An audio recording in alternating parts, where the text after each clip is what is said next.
As former head of HR, Haydn Edmundson had power to discipline Canadian military members found to have engaged in sexual misconduct. Now he faces charges himself: 1 count of sexual assault and 1 count of committing indecent acts. His trial began with his accuser taking the stand. It's been a long time coming. It's been very stressful on her and her family, but I think she's very relieved and at peace that she can, tell her story into an open court.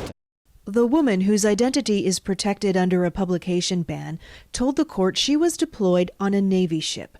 Part of her job was to wake officers for their night shifts. She said Edmundson's behavior progressed. She eventually found him naked. She said he raped her days later.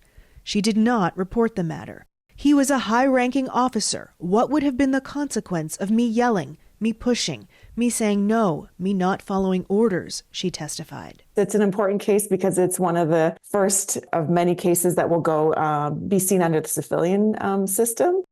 Edmundson was one of several high-ranking military members accused of sexual misconduct in 2021. The handling of sexual A damning 2022 report by former Supreme Court Justice Louise Arbour called for all military sexual assault cases to be transferred to the civilian justice system. I accept. Then Defense Minister Anita Anand pledged to do so, but since then, just over half have been.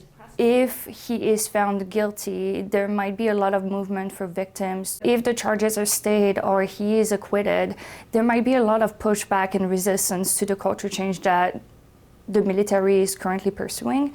Edmundson has pleaded not guilty. His lawyer, Brian Greenspan, has said he looks forward to restoring his reputation.